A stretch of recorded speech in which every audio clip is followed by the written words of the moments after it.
तो आज हम लोग का टॉपिक रहेगा इतिहास। ठीक है, तो हम लोग इतिहास में किसके बारे में पढ़ेंगे? छत्तीसगढ़ के बारे में पढ़ेंगे, छत्तीसगढ़ के इतिहास के बारे में। तो उससे पहले हम लोग को यह पता होना चाहिए इतिहास होता क्या है। तो इतिहास होता क्या है? अतीत की घटनाओं का क्रमबद्ध अध्ययन ही क्या कहलाता है? इतिहास कहलाता है।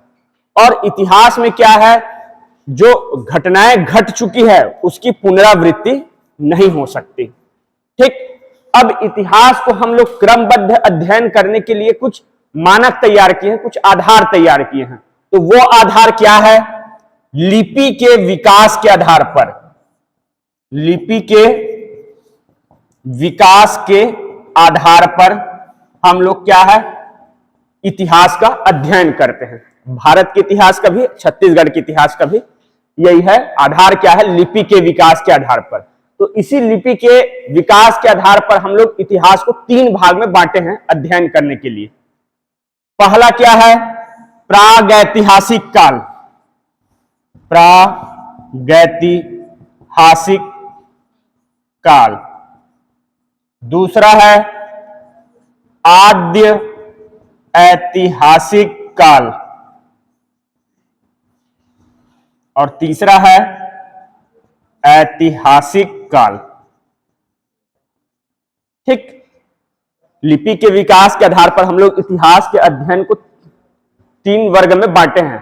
पहला प्रागैतिहासिक काल, दूसरा आद्य ऐतिहासिक काल, और तीसरा ऐतिहासिक काल। तो प्रागैतिहासिक काल के अंतर्गत हम क्या पढ़ते हैं? जिसके हमारे पास कोई लिखित साक्ष्य नहीं है। ठीक, इसी के अंतर्गत आ जाता है इंसान जब आदिम मानव वाला जीवन जीता था। आप लोग जब पढ़े होंगे पूर्व पाषाण काल, पूरा पाषाण काल, मध्य पाषाण काल, उत्तर पाषाण काल, नव पाषाण काल, सब यही आ जाता है। ठीक है, तो प्रागैतिहासिक काल के कोई हमारे पास लिखित साक्ष्य नहीं है। ठीक, दूसरा आ जाता है आद्य ऐतिहासिक काल। तो आद्य ऐतिहासिक काल में क्या है? हमारे पास लिखित साक्ष्य तो है, लिखित साक्ष्य तो है, लेकिन इनको अभी तक पढ़ा नहीं गया है।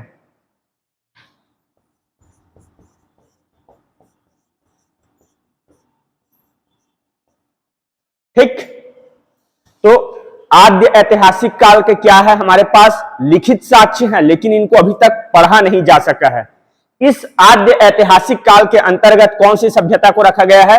सिंधु घाटी सभ्यता। ठीक है, उसके बाद नेक्स्ट लास्ट अपना तीसरा है ऐतिहासिक काल। तो ऐतिहासिक काल का क्या है? इसके अंतर्गत हम लोग को इतिहास की उन घटनाओं का अध्ययन करते हैं जिनका हमारे पास लिखित साक्ष्य है, जिनको हम लोग समझ सकते हैं। ठीक है, इसका हम लोग को ऐतिहासिक काल में हम लोग को इतिहास की घटनाओं का, यहीं से हम लोग को इतिहास की घटनाओं का क्रमबद्ध जानकारी मिलता है। तो इस ऐतिहासिक काल में आपका आ जाता है वैदिक काल से, क्योंकि वैदिक काल से हम लोग के बारे में जानकारी क्या है? वैदिक काल की जानकारी का मेन सोर्स क्या है? वेद, यही तो है। तो यही वैदिक काल से स्टार्ट होता है और पूरा अब तक का इतिहास ऐतिहासिक काल में आता है। अब इस ऐतिहासिक काल को भी हम लोग 3 भाग में बांट सकते हैं।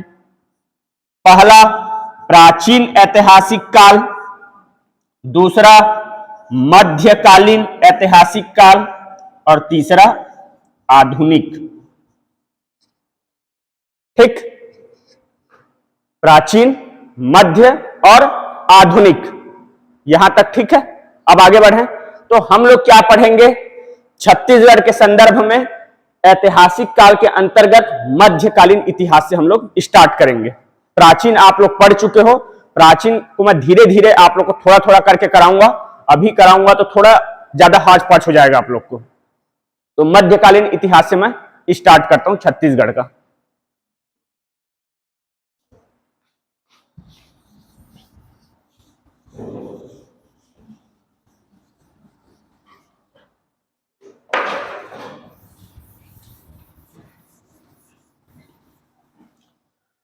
तो छत्तीसगढ़ के इतिहास में हम लोग मध्यकालीन इतिहास प्रारंभ कर रहे हैं। इस मध्यकालीन इतिहास में हम लोग कौन कौन वंश के हुए, जो यहां शासन किए, उसके बारे में पढ़ेंगे। तो सबसे पहले आ जाता है मध्यकालीन इतिहास में कलचुरी वंश। सब आप लोग जानते होंगे, पढ़ चुके हैं एक बार। उसके बाद आ जाता है आपका नागवंश। इसी में आ जाता है कांकेर का सोमवंश, ठीक। और एक आ जाएगा गंगवंश। इनके बारे में हम लोग अध्ययन करेंगे। मध्यकालीन इतिहास में क्या आ जाएगा? कलचुरी वंश, नागवंश, कांकेर के सोमवंश और गंगवंश। तो आप लोग को पता है कलचुरी वंश, जब यहां कलचुरी वंश के लोग जब छत्तीसगढ़ में शासन करने आए तो प्रारंभ में इन लोग की राजधानी क्या थी? तुम्बाड़ थी। और ऐसा अगर कहें तो हम लोग रतनपुर से ही शासन किए हैं। लंबे समय तक अगर बोलेंगे तो रतनपुर से ही शासन किए हैं। उसके बाद कुछ समय के पश्चात क्या हुआ? ये रतनपुर की जो कलचुरी शाखा है, इनका दो भाग, इनका विभाजन हो गया और एक नया क्या बना? रायपुर के कलचुरी शाखा या फिर लाहौरी शाखा, उसी को बोलते हैं। तो कलचुरी वंश के अंतर्गत हम लोग रतनपुर के कलचुरी वंश के बारे में पढ़ेंगे और रायपुर के कलचुरी वंश के बारे में पढ़ेंगे। ठीक इसी तरह नागवंश, तो छत्तीसगढ़ में नागवंश की भी दो शाखाएं थी। एक था फणी नागवंश, इनका शासन क्षेत्र कहां था? कबीरधाम, वर्तमान कबीरधाम। और दूसरा छिंदक नागवंश, इनका शासन क्षेत्र था बस्तर। यहां तक ठीक है। अब हम लोग स्टार्ट करेंगे नागवंश से, और नागवंश के अंतर्गत आज हम लोग पूरा इस टॉपिक को कंप्लीट करेंगे। कौन सा? कवर्धा के फणी नागवंश, ठीक है। चलो,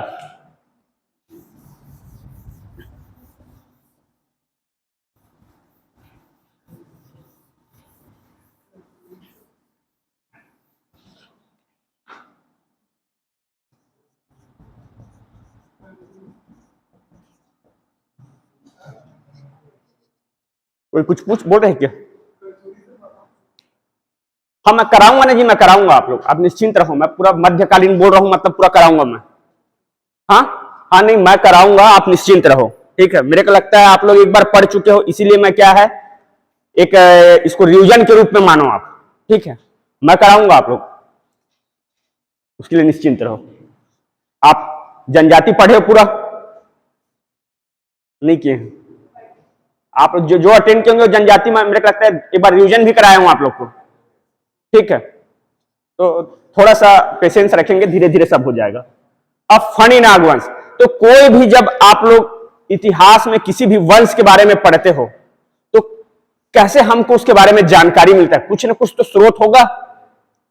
कुछ सबसे पहले आपके दिमाग में यही आना चाहिए कि हमको यही मेंस का पूरा आपका लिखने का वो रहता है, राइटिंग स्किल रहता है, अलग से कोई नहीं रहता। अगर फणी नागवंश के बारे में लिखने के बारे आएगा तो आप क्या लिखोगे? डायरेक्ट तो नहीं लिख दोगे यहाँ के ये राजा ने क्या किया, मंदिर बनाया भोरम देव, ऐसे तो नहीं लिखोगे ना। एक सिस्टमेटिक वे में लिखते हैं। तो जब भी मैं फणी नागवंश बोल रहा हूं तो कुछ ना कुछ तो इसका आधार सोर्स होगा, जिससे हमको जानकारी मिलता है कि यहाँ पे हाँ भाई फणी नागवंश के राजाओं ने शासन किया। तो कभी भी कोई वंश के बारे में पढ़ो तो सबसे पहले ये पता होना चाहिए कि ये जो वंश है इनका शासन क्षेत्र कहां था।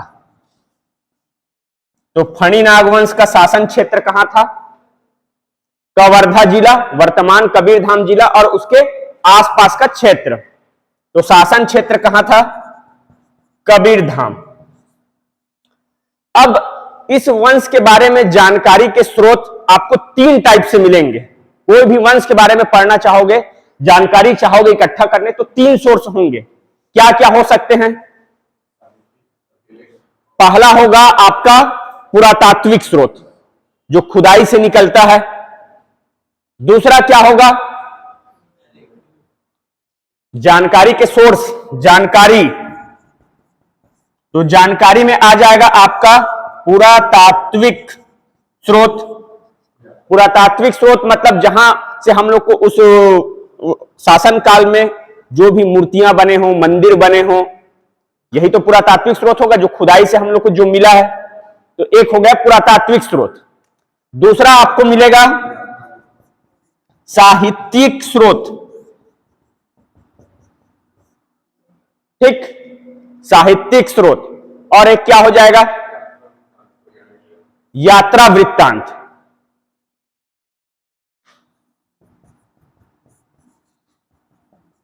यही तीन स्रोत होंगे आपके पास।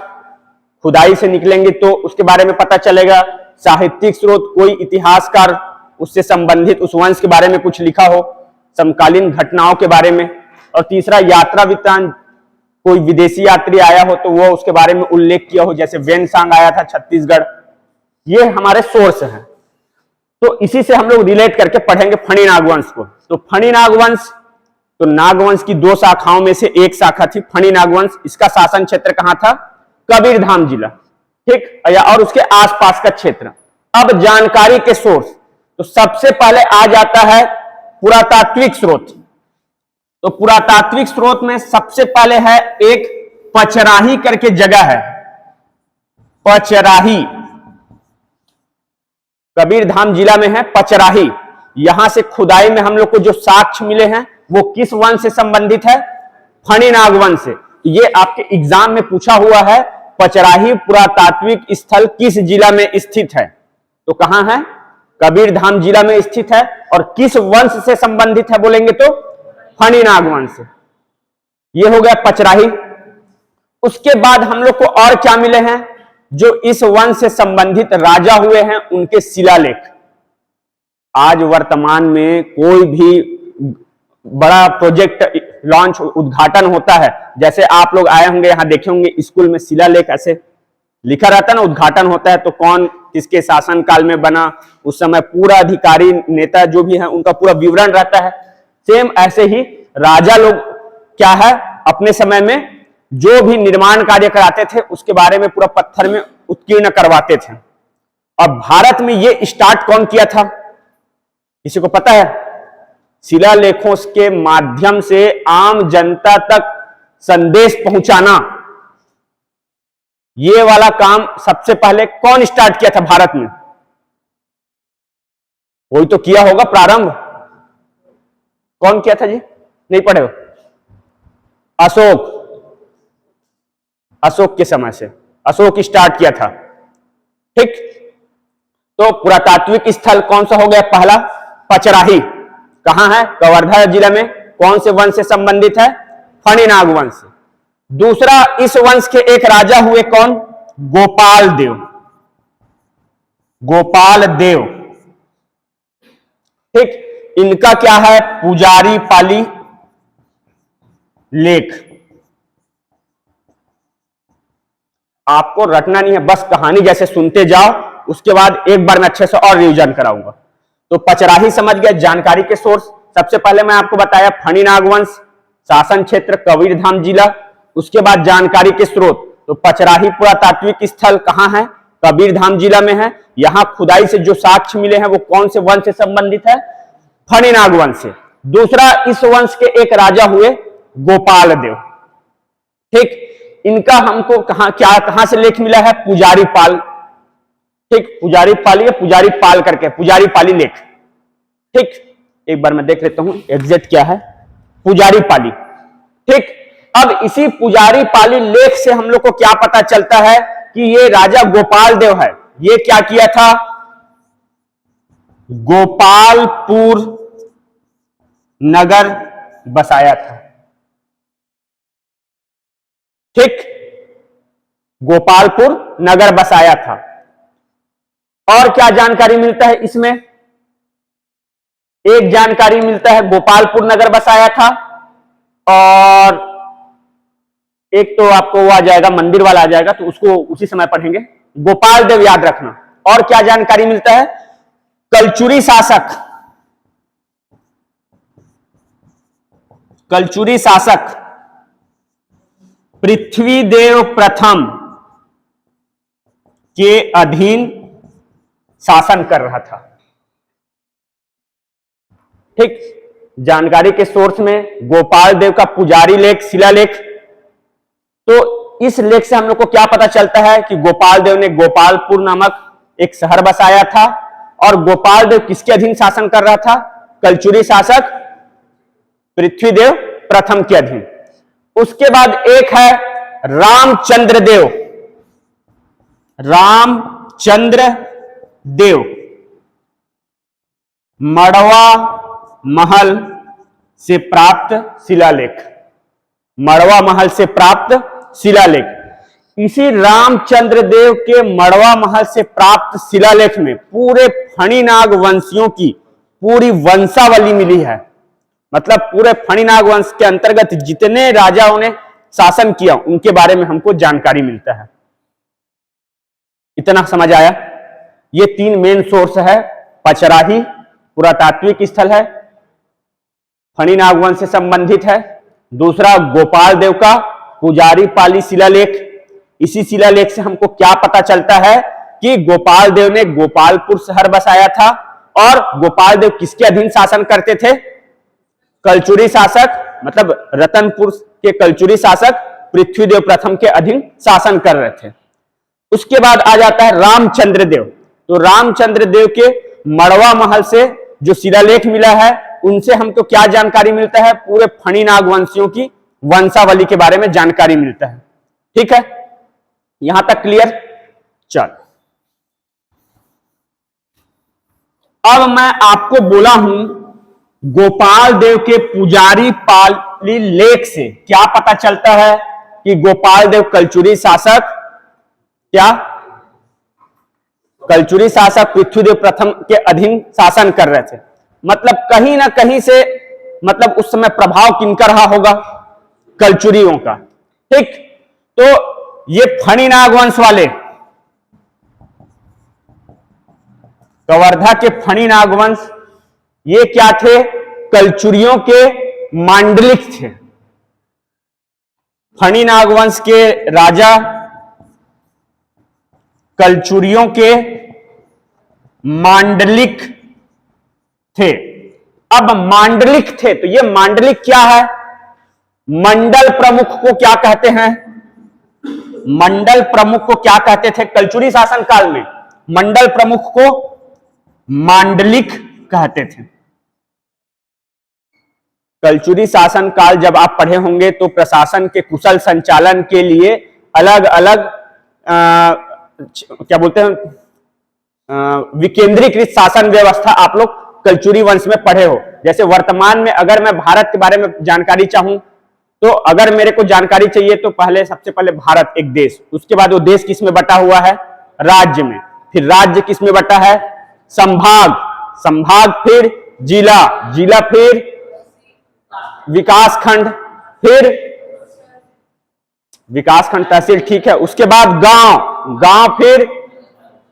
गांव फिर पंच, उसमें वार्ड में, फिर वार्ड, फिर घर में, ठीक है। ऐसे ही बटा हुआ है। तो सेम ऐसे ही कलचुरी शासन में राजाओं का जो प्रशासन व्यवस्था था वो भी विकेंद्रीकृत था, ठीक, केंद्रीकृत नहीं था। तो कलचुरी शासन काल में मंडल के प्रमुख को क्या बोलते थे? मांडलिक कहते थे। और उस समय मंडल मतलब वर्तमान का विकास खंड, वर्तमान का विकास खंड, उस समय उसको क्या बोलते थे हम लोग? कलचुरी शासन काल में मंडल कहते थे। अब कलचुरियों की शासन का क्षेत्र कहां तक था आपको पता है? कहां शासन किए हैं? छत्तीसगढ़ में, बस्तर संभाग में था कलचुरियों का शासन। तो जो छत्तीसगढ़ बोलते हैं हम लोग, तो एक्चुअल क्या है छत्तीसगढ़? छत्तीसगढ़, हम लोग छत्तीसगढ़ का इतिहास पढ़ रहे हैं तो वो तो बस्तर बाद में शामिल हुआ। तो एक्चुअल जो छत्तीसगढ़ कौन सा था? जो वर्तमान आपको जो रायपुर संभाग, दुर्ग संभाग, बिलासपुर संभाग वाला जो क्षेत्र है, यही मेन छत्तीसगढ़ था। बाद में फिर बस्तर शामिल हुआ है, ठीक। तो कलचुरियों का शासन क्षेत्र कौन सा था? यही आपका वर्तमान का रायपुर संभाग, दुर्ग संभाग और बिलासपुर संभाग, ठीक। तो ये पूरा शासन है वो क्या है? प्रशासन को कुशल रूप से संचालित करने के लिए अलग अलग मंडलों में बटा हुआ था। तो इसी में से एक आपका आ जाएगा कबीर धाम। ठीक है, तो ये समझ आ गया फणी नागवंश के बारे में। आगे बढ़ूं अब मैं, चलो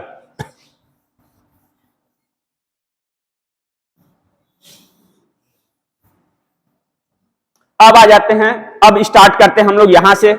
अब देखो फणी नागवंश के अंतर्गत बहुत सारे राजा हुए हैं, तो इतना पॉसिबल नहीं है कि 20-25 राजा हुए हैं तो सबको आप नाम याद कर पाओ, सबका सीक्वेंस आप याद कर पाओ। तो वैसा क्वेश्चन आता है, मतलब वो टफ क्वेश्चन है, आप उसको, अच्छा बात है कि उसको छोड़ के चले जाओ, सीधा छोड़ दो और आगे बढ़ जाओ।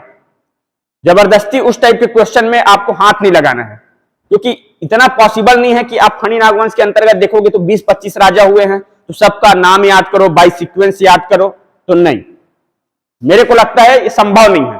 लेकिन जो मेन मेन राजा हैं वो आपके, उसके बारे में आपको जानकारी होना चाहिए। और अगर किसी भी वंश से संबंधित इस टाइप का क्वेश्चन आया है तो उसको जरूर एक बार आप याद करके जाना, क्या पता वो क्वेश्चन रिपीट हो जाए।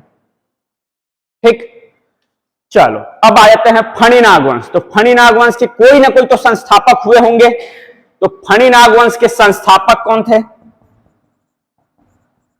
अहिराज। फणी नागवंश के संस्थापक कौन थे? अहिराज। ठीक, और इस वंश का शासन काल कब से कब तक इन लोग यहां शासन किए? तो 11वीं शताब्दी से लेकर 14वीं शताब्दी तक इस वंश के शासकों ने शासन किया। संस्थापक अहिराज, शासन काल 11वीं शताब्दी से 14वीं शताब्दी तक। ठीक, अब आ जाते हैं दूसरा मेन शासक कौन हुआ? गोपाल देव। गोपाल देव, इसी गोपाल देव का शिलालेख हम लोग को कहां से मिला है? पुजारी पाली। अरे आप सब लोग जाते हो भोरम देव मंदिर, गए हो कि नहीं गए हो? गए हैं भोरम देव? गए हैं ना? तो जाते हो तो क्या करने जाते हो भोरम देव मंदिर में? प्राकृतिक जगह है, नेचुरल ब्यूटी है क्या? नहीं है ना? क्या करने जाते हो? पूजा करने जाते हो भोरम देव मंदिर में। और उसे गर्भगृह में कौन से भगवान का मंदिर है? कौन से भगवान का मूर्ति है? बराबर शिवलिंग है। तो आप लोग जाओगे भोरम देव मंदिर तो क्या करने जाओगे? भगवान का पूजा ही करने जाते हो। ठीक, तो पुजारी पाली शिलालेख, और उस मंदिर को कौन बनाया है? गोपाल देव। तो गोपाल देव का पुजारी पाली शिलालेख, इसी को मैं आपको जब आपको बताया था, मैं जब पुरातात्विक स्रोत जो शिलालेख हम लोग को मिले हैं तो यही है गोपाल देव के पुजारी पाली शिलालेख से हमको क्या पता चलता है कि ये गोपालपुर नामक शहर बसाया था। और क्या, गोपाल देव कलचुरी शासक पृथ्वीदेव प्रथम के अधीन शासन कर रहा था। अब इसी गोपाल देव ने क्या किया? 1089 ईस्वी में, 1089 ईस्वी में कबीरधाम जिला के छपरा के निकट, छपरा के निकट चौरा नामक ग्राम में, 1089, ये डाटा इंपॉर्टेंट है, 1089 ईस्वी, छपरा के निकट चौरा नामक ग्राम पे क्या है? भोरम देव मंदिर का निर्माण करवाया था। ठीक है, और इस मंदिर का निर्माण करवाने में इनका सहयोगी कौन था? सहयोगी लक्ष्मण देव राय। ये इंपॉर्टेंट है भाई, ये पूछा हुआ एग्जाम में। भोरम देव मंदिर कौन बनवाया? गोपाल देव, 1089 ईस्वी। कहां? कबीरधाम के, कबीरधाम जिला के छपरा के निकट चौरा नामक ग्राम पर। सहयोगी कौन था? लक्ष्मण देव राय। ठीक, अब यह मंदिर को हम लोग क्या कहते हैं? छत्तीसगढ़ का खजुराहो कहते हैं। तो छत्तीसगढ़ का खजुराहो क्यों कहते हैं? क्यों कहते हैं? क्यों कहते हैं जी? क्योंकि जो भोरम देव मंदिर है वो सीधी सी बात है, जो खजुराहो का जो मंदिर है उसी के समतुल्य होगा, उसी के जैसा होगा, तभी तो हम लोग बोलेंगे ना। तो भोरम देव मंदिर को क्या कहते हैं? छत्तीसगढ़ का खजुराहो कहते हैं। और खजुराहो कहां है वर्तमान में? खजुराहो जिला मध्य प्रदेश में। ठीक, तो भोरम देव मंदिर को क्या कहते हैं? छत्तीसगढ़ का खजुराहो कहते हैं। और यह मंदिर कौन से शैली में निर्मित है? मंदिर निर्माण की आप लोग शैली पढ़े होंगे, भारत के इतिहास में 3 टाइप का आप शैली पढ़े होंगे मंदिर निर्माण का। एक नागर शैली, नागर शैली मतलब जितने उत्तर भारत में बनते थे मंदिर उस समय। दूसरा द्रविड़ शैली, दक्षिण भारत में, दक्षिण भारत के मंदिर देखे हो। और एक हो जाता है बेसर शैली, मतलब बीच का। तो अब बताओ भोरम देव मंदिर कौन से शैली में बना होगा? नागर शैली।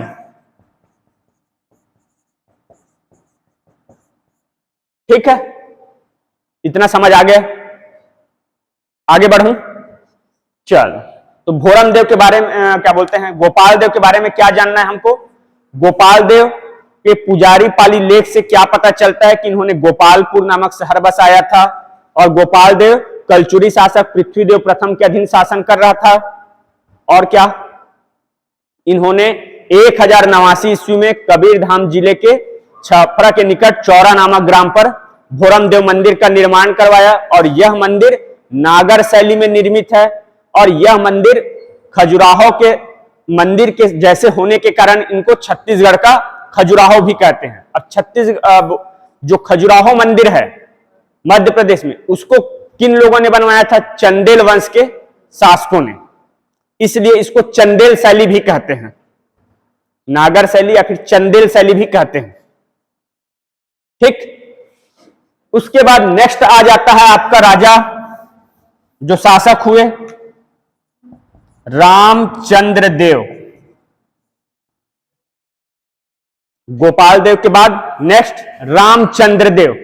ठीक, अब रामचंद्र देव नोट कर लिए, रामचंद्र देव। तो रामचंद्र देव के बारे में हमको जानकारी कहां से पता चलता है?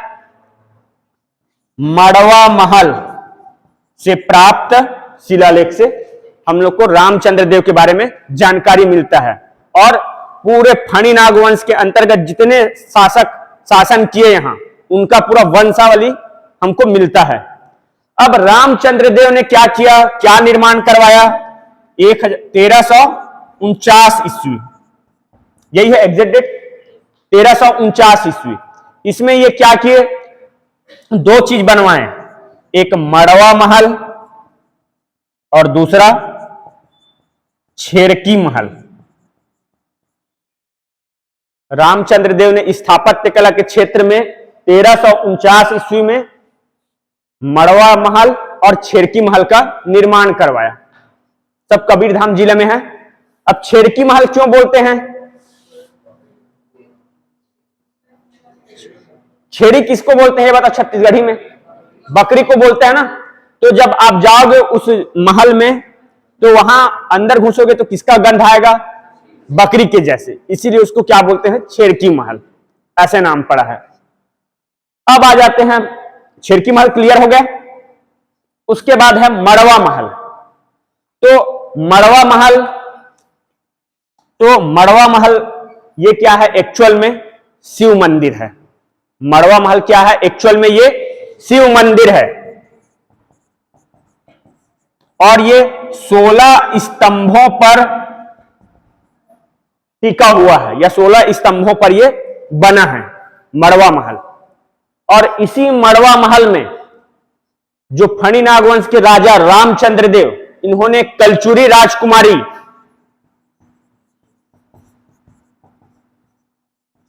राजकुमारी अंबिका देवी से विवाह किया था, इसलिए इसे विवाह का प्रतीक भी कहते हैं। मड़वा महल क्या है? एक्चुअल में शिव मंदिर है जो 16 स्तंभों पर टिका हुआ है। ठीक, यहीं पे रामचंद्र देव ने कलचुरी राजकुमारी अंबिका देवी से विवाह किया था। इसलिए इसे विवाह का प्रतीक भी कहते हैं। इतना हुआ। उसके बाद इस वंश में और बहुत सारे राजा हुए हैं, लेकिन किसी का एकदम कोई खास अगर कोई कार्यकाल रहा हो, शासन काल रहा हो, तो वैसा नहीं रहा है। तो मेन आपका यही गोपाल देव, रामचंद्र देव, और इसके बाद एक आ जाता है लास्ट अंतिम शासक। इस वंश के अंतिम शासक कौन हुए? मोनिंग देव। अंतिम शासक कौन हुए? मोनिंग देव। तो हिंदी राज्य ग्रंथ अकादमी का आप बुक देखे होंगे, ठीक है।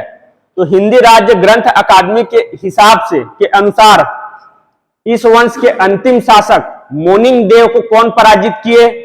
रायपुर के कलचुरी शासक, रायपुर के कलचुरी शासक रामचंद्र,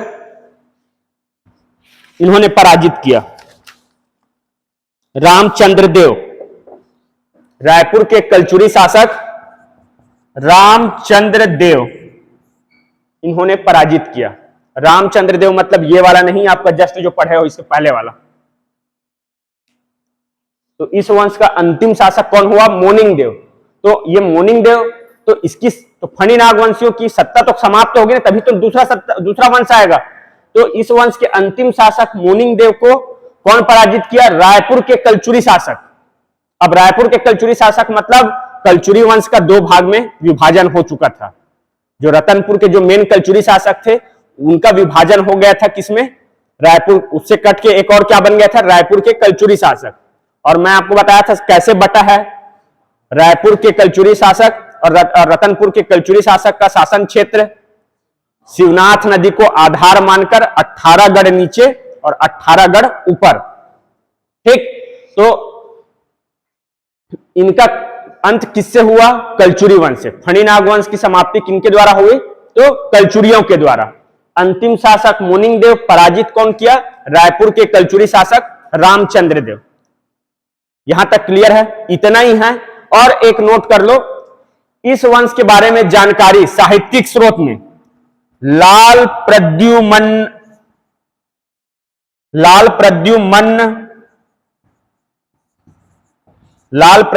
सिंह की रचना नागवंश। लाल प्रद्युमन सिंह की रचना नागवंश। लाल प्रद्युमन सिंह की रचना नागवंश। कहीं कोई एग्जाम में मैं इसको देखा था, पूछा है। लाल प्रद्युमन सिंह की रचना नागवंश से इस वंश के बारे में हमको जानकारी मिलती है।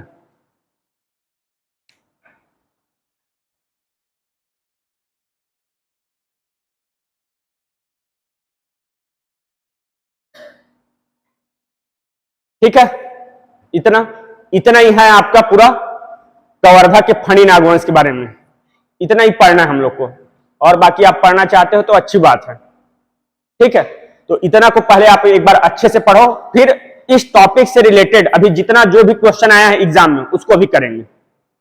तो एक बार आप लोग पूरा पढ़ लो अच्छे से, मैं रिवीजन करा दूंगा एक बार, उसके बाद फिर इसका ऑब्जेक्टिव कर लेंगे। क्योंकि आप लोग घर में जाने के बाद ऑब्जेक्टिव लगाते हो नहीं लगाते वो तो मेरे को पता नहीं है, मैं यहां आप लोग के सामने एक बार जरूर लगा लूंगा। चलो ठीक।